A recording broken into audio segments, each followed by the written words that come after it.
बिस्मिल्लाहिर्रहमानिर्रहीम। Biology first year chapter number 4 हमने start किया हुआ था, जो कि हमारे पास है सेल। इस चैप्टर के अंदर हमने सेल की स्ट्रक्चर को क्या किया है, स्टडी किया है, और सेल के अंदर जो डिफरेंट किस्म के क्या चीज़ मौजूद हैं, कंपोनेंट मौजूद हैं, या सेल के अंदर जो डिफरेंट किस्म की स्ट्रक्चर है वो कौन से क्या करती हैं, फंक्शन परफॉर्म करती हैं, उनकी स्ट्रक्चर क्या है, इस चीज़ को हम क्या कर रहे थे, पढ़ रहे थे। अपने प्रीवियस लेक्चर्स में हमने ये डिस्कस किया था कि जो सेल है इसकी 3 मेजर स्ट्रक्चर्स हैं। पहले नंबर पे हमारे पास सेल वॉल आ जाता है, जो कि आउटर कवरिंग है। दूसरे नंबर पे हमारे पास आ जाता है साइटोप्लाज्म, जो कि हमारे पास, और तीसरे नंबर पे हमारे पास आ जाता है न्यूक्लियस। न्यूक्लियस जो होता है ये क्या होता है, प्रेजेंट होता है। कहाँ पे बेटा प्रेजेंट होता है न्यूक्लियस? सेंटर में होता है प्लांट सेल के। और अगर हम बात करते हैं एनिमल सेल की, तो एनिमल सेल में ये क्या होता है, सेंटर से क्या हो जाता है, साइड पे, सॉरी प्लांट के अंदर ये क्या होता है, सेंटर से साइड पे हो जाता है। उसकी वजह क्या होती है, वैक्यूल की। और उसके बाद हमने आउटर कवरिंग में सेल मेम्ब्रेन को डिस्कस किया था, इसकी स्ट्रक्चर क्या होती है, इस चीज के बारे में पढ़ा था। फिर हमने साइटोप्लाज्म के बारे में पढ़ा कि जो न्यूक्लियस और सेल मेम्ब्रेन के दरमियानी एरिया होता है उसे हम साइटोप्लाज्म कहते हैं। और उसके बाद हमने कहा था कि जो साइटोप्लाज्म होता है उसके अंदर डिफरेंट किस्म की क्या होती हैं, ऑर्गेनेलीज मौजूद होती हैं। उनमें से हमने कुछ को डिस्कस कर लिया था और कुछ हमारी क्या है बेटा अभी रिमेनिंग है। जिन ऑर्गेनेलीज को हमने डिस्कस किया है उसमें हमारे पास सबसे पहले नंबर पे एंडोप्लाज्मिक रेटिकुलम आ जाता है, राइबोसोम आ जाता है, गोल्जी कम्प्लेक्स आ जाता है, माइटोकॉन्ड्रिया आ जाता है, lysosome, peroxisome, centrioles and vacuole.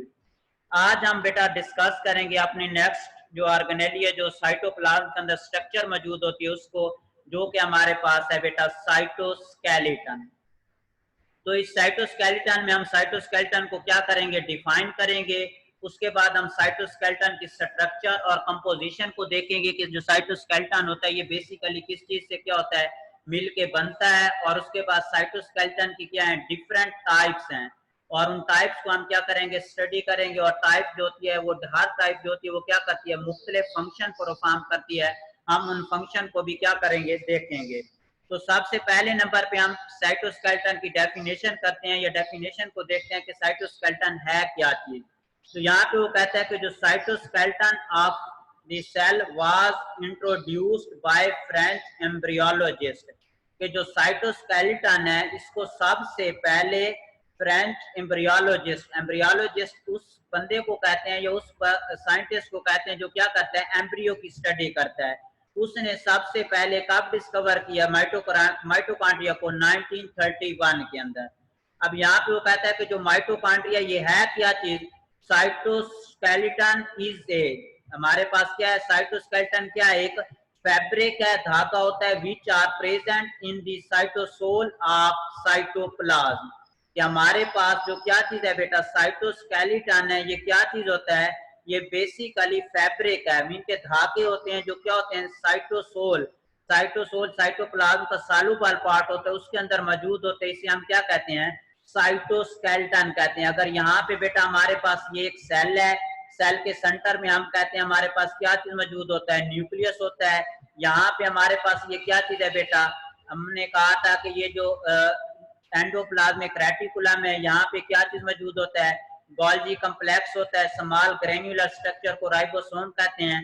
तो यहाँ पे जो साइटोस्केलेटन है ये बेसिकल क्या है, ये इस तरह क्या होता है बेटा, फिब्रिक होते हैं, फाइबर्स होते हैं, धागे होते हैं, जो क्या होते हैं, जो साइटोसोल और साइटोप्लाज्म होते हैं उसके अंदर ये क्या होते हैं, प्रेजेंट होते हैं। इन फाइबर्स को हम क्या कहते हैं, साइटोस्केलेटन कहते हैं। अगर हम साइटोस्केलेटन की बात करते हैं तो साइटोस्केलेटन बेसिकली फर्दर 3 टाइप्स में क्या है, डिवाइड हुआ है। सबसे पहले नंबर पे हमारे पास आ जाता है माइक्रोट्यूब्यूल्स, दूसरे नंबर पे आ जाता है माइक्रोफिलामेंट, तीसरे नंबर पे हमारे पास आ जाता है इंटरमीडिएट फिलामेंट। ये 3 मेजर टाइप्स हैं हमारे पास किस चीज की, साइटोस्केलेटन की। पहले नंबर पे क्या चीज आ जाता है, माइक्रोट्यूब्यूल्स, दूसरे नंबर पे आ जाता है माइक्रोफिलामेंट आ जाता है, तीसरे नंबर पे हमारे पास क्या चीज आ जाता है, इंटरमीडिएट फिलामेंट। और यहाँ पे वो कहता है कि the main protein present in cytoskeleton, यहाँ पे आप कंपोजिशन की हेडिंग दे सकते हैं कि जो कंपोजिशन के लिहाज से जो साइटोस्केलेटन होता है ये मेजरली प्रोटीन पर कंसिस्ट होता है। और इसमें कौन कौन सी प्रोटीन होती हैं, जो साइटोस्केलेटन की फॉर्मेशन में रोल अदा करता है। ट्यूबुलिन प्रोटीन आ जाती है, एक्टिन प्रोटीन आ जाती है, मायोसिन प्रोटीन आ जाती है, इसके अलावा ट्रोपोनिन प्रोटीन आ जाती है, और इसके अलावा इसमें वो कहता है कि other which are found in muscles, इसके अलावा वो प्रोटीन भी शामिल है इसके अंदर जो क्या होती हैं, हमारे मसल्स में प्रेजेंट होती हैं। तो ये हमारे पास आ जाएगा कि साइटोस्केलेटन क्या है। Cytoskeleton basically network of fabric है जो साइटोप्लाज्म के अंदर, साइटोसोल के अंदर मौजूद होता है। डिस्कवर किसने किया? फ्रेंच एम्ब्रियोलॉजिस्ट वेंटरबर्ट ने किया 1931 के अंदर। तीन इसके फर्दर टाइप्स हैं, माइक्रोट्यूब्यूल्स, माइक्रोफिलामेंट और इंटरमीडिएट फिलामेंट। और अगर हम कंपोजिशन की बात करते हैं तो कंपोजिशन के लिहाज से ये ट्यूबुलिन पर मुश्तमिल हो सकता है, एक्टिन प्रोटीन पर कंसिस्ट हो सकता है, इसके अलावा इसमें क्या चीज होती है, मायोसिन होती है, ट्रोपोमायोसिन एटसेट्रा। उसके बाद आ जाता है हमारे पास माइक्रोट्यूब्यूल्स, जो फर्स्ट टाइप है साइटोस्केलेटन, जिसको हम डिस्कस करेंगे। माइक्रोट्यूब्यूल की अगर हम स्ट्रक्चर और साइज को देखते हैं तो जो माइक्रोट्यूब्यूल्स होता है वो कहता है कि ये लॉन्ग होते हैं, अनब्रांच्ड होते हैं, और उसके बाद इसकी जो शेप होती है वो क्या होती है, सिलेंड्रिकल इन शेप होती है। ये आपके सामने ये दिख रहा है कि ये क्या होते हैं, इस तरह लॉन्ग होते हैं। उसके बाद इसमें ब्रांच कोई नहीं, अगर ब्रांच होती तो इस तरह, ये अगर लॉन्ग है इसके अंदर लॉन्ग में इस तरह क्या होता है, अगर ब्रांच होती तो इस तरह ब्रांच अटैच होती है। लेकिन वो कहता है कि ये जो हमारे पास क्या चीज है, माइक्रोट्यूब्यूल्स है, इसके अंदर कोई ब्रांच नहीं होती, बल्कि ये सीधी क्या होता है, इस तरह ये क्या होता है, इलोंगेटेड होता है, और उसके बाद ये क्या होता है, इसकी सिलेंड्रिकल इन शेप होती है। और अगर हम इसका डायमीटर देखते हैं तो डायमीटर के एतबार से माइक्रोट्यूब्यूल्स जो होता है ये 25 नैनोमीटर इसका क्या होता है, डायामीटर होता है। ये एमसीक्यूज पूछ सकता है कि जो माइक्रोट्यूब्यूल्स है इनका डायमीटर कितना है। और उसके अलावा वो कहता है कि ये जो माइक्रोट्यूब्यूल्स है इससे सेवरल ऑर्गेनेलीज क्या होती हैं, ड्राइव्ड होती हैं। अब कौन कौन सी ऐसी ऑर्गेनेलीज हैं जो माइक्रोट्यूब्यूल्स से निकलती हैं, इसमें सबसे पहले नंबर पे हमारे पास आ जाता है सीलिया, दूसरे नंबर पे हमारे पास आ जाता है फ्लैजेला, और इसके अलावा क्या होता है, बेसल बॉडीज हैं, ये डिफरेंट किस्म के हमारे पास क्या है, सेलुलर पार्ट हैं, जो क्या होते हैं साइटोस्केलेटन से क्या करते हैं, ड्राइव करते हैं हम, या इनसे हम क्या करते हैं, निकालते हैं। उसके बाद हमारे पास आ जाता है माइक्रोट्यूब्यूल्स के फंक्शन कौन कौन से हैं।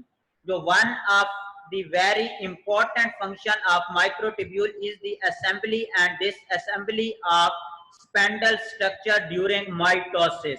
माइटोसिस मीन के सेल डिवीजन है, या सेल डिवीजन की एक टाइप है, उस दौरान माइक्रोट्यूब्यूल्स की फॉर्मेशन होती है एनिमल सेल के अंदर। और ये जो माइक्रोट्यूब्यूल्स होता है ये क्या करता है, ये बेसिकली वो जो स्पेंडल होते हैं या वो जो क्या होते हैं, धागे होते हैं, उनकी क्या करता है, फॉर्मेशन करता है। अगर यहाँ पे हम डायग्राम ड्रा करते हैं तो हमारे पास ये सेल डिवीजन के दौरान बेसिकली ये क्या होता है बेटा, ये क्रोमोसोम्स पेयर की फॉर्म में क्या होते हैं, मौजूद होते हैं। तो ये यहाँ पे हमारे पास ये सेंट्रियोज होते हैं, सेंट्रियोज से इधर से ये क्या निकलते हैं, ये जो फाइबर निकलते हैं, ये फाइबर को हम क्या कहते हैं, माइक्रोट्यूब्यूल्स कहते हैं। और ये सेल डिवीजन में क्या करते हैं, मेन रोल अदा करते हैं।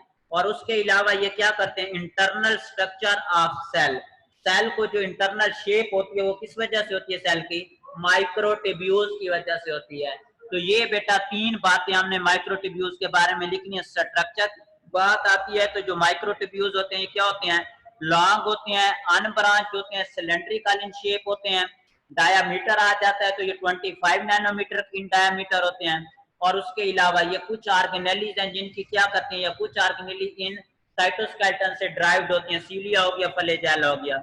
और यहाँ पे बेटा कंपोजिशन की अगर बात करते हैं तो जो माइक्रोट्यूब्यूल्स है ये बेसिकली ट्यूबुलिन प्रोटीन से क्या होती है, मिलके बनती है।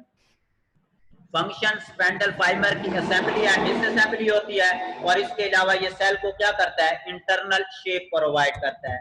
उसके बाद हमारे पास नेक्स्ट डेटा आ जाता है, सेकंड टाइप है माइक्रोफिलामेंट। ये सेकंड टाइप है साइटोस्केलेटन की। माइक्रोफिलामेंट जो होते हैं वो कहते हैं कि कंसिडरेबली मोर सिलेंडर शेप होते हैं। उसके बाद इनके डायमीटर की बात करते हैं या साइज की तो 7 नैनोमीटर होता है। और अगर कंपोजिशन की बात करते हैं तो इसमें कौन सी प्रोटीन होती है, एक्टिन प्रोटीन होती है, and linked interface to the plasma membrane. उसके बाद फंक्शन अगर बात करते हैं तो they are involve in internal cell motion, कि सेल के अंदर जो मोशन होती है उसकी जो मूवमेंट होती है वो बेसिकली माइक्रोफिलामेंट की वजह से होती है। अब सेल के अंदर दो तरह की मूवमेंट होती है, एक है साइक्लोसिस मूवमेंट, दूसरे नंबर पे हमारे पास आ जाता है amoeboid movement. Cyclosis is a type of cytoplasmic streaming in which cytoplasm rotate continuously around the cell peripheral space. कि यहाँ पे अगर हमारे पास क्या है बेटा, एक सेल है और यहाँ पे हमारे पास क्या होता है बेटा, ये सेंटर में न्यूक्लियस है, लेकिन वो कहता है कि ये जो साइटोस्केलेटन में क्या होता है बेटा, ये पेरिफेरल स्पेस में जो मूवमेंट होती है किस चीज की, साइटोसोल की, इसे हम क्या कहते हैं, बेसिकली साइक्लोसिस मूवमेंट कहते हैं। अमीबाइड मूवमेंट जो होती है, movement of amoeba due to pseudopodia. अगर आपने कभी देखा हो जो अमीबा है तो उसमें क्या होती है, उसकी बॉडी के अंदर इस तरह क्या होते हैं, प्रोजेक्शन बनते हैं अमीबा की ये स्ट्रक्चर, इस प्रोजेक्शन को हम क्या कहते हैं, सीडोपोडिया कहते हैं। और ये जो सीडोपोडिया की फॉर्मेशन होती है बेसिकली माइक्रोफिलामेंट की वजह से होती है। उसके बाद आ जाता है तीसरी टाइप है हमारे पास इंटरमीडिएट फिलामेंट्स। इंटरमीडिएट फिलामेंट के हम सबसे पहले स्ट्रक्चर और साइज को देखेंगे। They are only component of cytoskeleton made up of several true fibrous protein. और उसके अलावा इसका जो साइज होता है वो क्या होता है, इन बिटवीन होता है 10 to 8 नैनोमीटर होता है। अगर माइक्रोट्यूब्यूल्स की बात करते हैं तो 7 नैनोमीटर होता है, माइक्रोफिलामेंट की बात करते हैं तो उसका होता है 7 नैनोमीटर होता है। जो माइक्रोट्यूब्यूल्स होते हैं 25 नैनोमीटर। और इंटरमीडिएट का जो क्या है साइज है वो कितना है, 10 to 8 नैनोमीटर होता है। उसके बाद इसका जो मेजर रोल होता है, ये सेल को क्या करता है, डेफिनेट शेप देता है। कुछ सेल होते हैं जो क्या होते हैं इस तरह इलोंगेटेड होते हैं, कुछ सेल ऐसे होते हैं जो क्या होते हैं बेटा इस तरह स्फेरिकल होते हैं, कुछ ऐसे होते हैं जो क्या होते हैं इस तरह ओवल शेप होते हैं। तो ये जो सेल को जो डिफरेंट शेप मिलती है, ये जो डिफरेंट शेप मिलती है सेल को, ये बेसिकली इंटरमीडिएट फिलामेंट की वजह से मिलती है। उसके बाद वो कहता है कि they are concern with the determination of cell shape and integral cellular compartment. तो ये था हमारे पास इंटरमीडिएट फिलामेंट के। इंटरमीडिएट फिलामेंट क्या होते हैं, इनका साइज कितना है और कौन से फंक्शन परफॉर्म करती है। तो आज हमने बेटा पढ़ा है साइटोस्केलेटन के बारे में कि साइटोस्केलेटन बेसिकली फिब्रे का है जो साइटोसोल और साइटोप्लाज्म के अंदर मौजूद होता है। और उसके बाद जो साइटोस्केलेटन होता है इसका क्या रोल है या इसकी कितनी टाइप है, तो 3 मेजर टाइप है, microtubules, microfilament and intermediate filament. उनकी साइज, स्ट्रक्चर और फंक्शन के बारे में हमने क्या किया है, आज डिस्कस किया है। Thank you.